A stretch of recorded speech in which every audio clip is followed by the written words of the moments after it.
Hey guys, Us Fridays. Dr. Menon. Dr. Menon. All right. Okay. This week we thought we'd do dental trauma.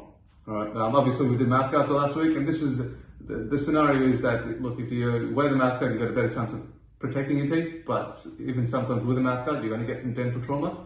Obviously, you've got a higher risk if you don't have that mouth guard in. Okay. But just some actionable steps you can take out of this where you have a bit of trauma to your teeth, and what do you do after that? Yeah, because the first few moments, minutes, hours after an accident happens can be actually very, very important to affect what the outcome is going to be for these teeth and for your mouth going forward. So we've broken up into maybe 4 different things. I think we talked about what happens if the jaw is damaged, what happens if a tooth falls out or gets knocked out, what happens if a tooth is broken and bits fall around, and what happens if your tooth gets pushed in, up, down, out, all that kind of stuff.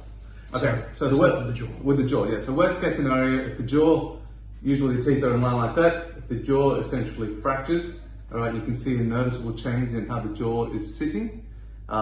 More than likely you fractured the jaw, you need to get to the hospital as quick as you can. Is that a pay grade? Yeah. So you might be wasting valuable time by getting to the dentist first. Yep. I think just go straight to the hospital. If unsure, still call the dentist, that's fine. Yep, but otherwise, the hospital is probably going to be the best starting point. If we go back to the other side, which is with the teeth, Yep. What happens if you knock a tooth out? All right. So there's a few steps which we'll use this model to show you. So first step is find the tooth, right?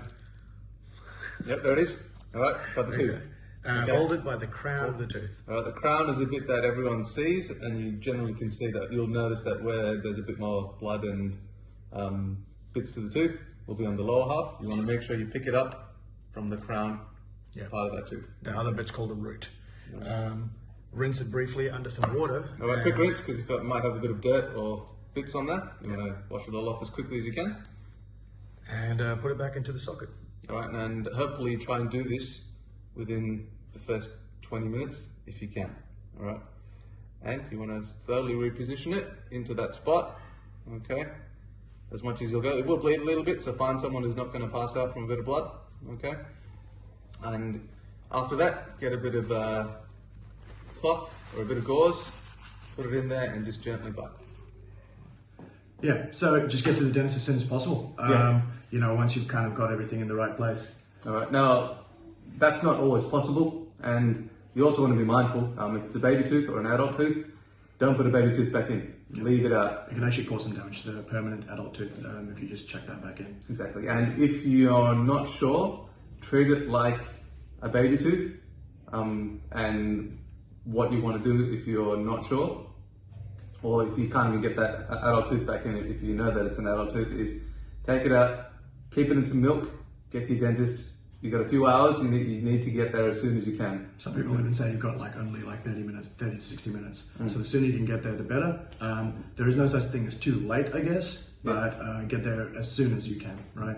Now, if you don't have any milk around, the next best thing is to try and tuck it into the mouth of the person that the trauma happened to. Yeah, so I came out here, all right, and in my cheek. Yep, between the cheek and the tooth, and your other teeth, just kind of tuck it in that little gap in there. Yeah, and that's important. If you're out in bush or something like that, you might not have access to milk, or you might not have access to all this kind of stuff. So I think that's it's an important thing to remember. And if you're worried with a kid that they might swallow it, don't put it in there. All right, so get them to spit in a little cup and put the tooth in there. Right? And make sure you still hold it with the crown. Yep.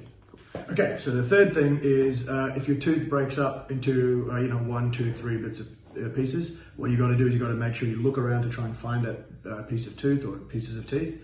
Chuck it in the milk, like Hari said earlier, and then just get to that dentist within that sort of 30 to 60 minute time frame if you can, because they might be able to glue it back onto the tooth. And sometimes that can actually, our glue has got so good that we can get it back onto the tooth. You can't see the difference, and it can actually make a really big difference in the long term. Definitely. And number 4. Okay, number 4 is if that tooth gets lodged to the side, or if it comes out a little bit and hasn't fully dropped out, or if it's gone in. All right, if you can, reposition that tooth as best as possible. Yeah, usually there's a bit of give, a little bit of wobble because it's just gone around. And again, there will be a bit of bleeding, so just find someone who's not going to pass and out. a little bit tender, but you got to push through that a little bit. Okay, and it's important to try and do it within, as soon as possible as well. A few minutes. Try and reposition it, get a bit of gauze or a bit of a cloth, bite on that just to kind of, or gently, just to kind of keep it in that position. Get to your dentist as soon as you can. Okay, same thing. I think with all these steps, the important factor is get to your dentist within a few hours. As soon as you can, really would be ideal. Yeah, but if you've got a tooth that's moved around, if it's broken, if it's fallen out, if it's knocked out, or if you've got a jaw thing, there are little things that you can do that will make a huge difference for when you go and see the dentist and give him or her the chance to give you the best possible outcome, right?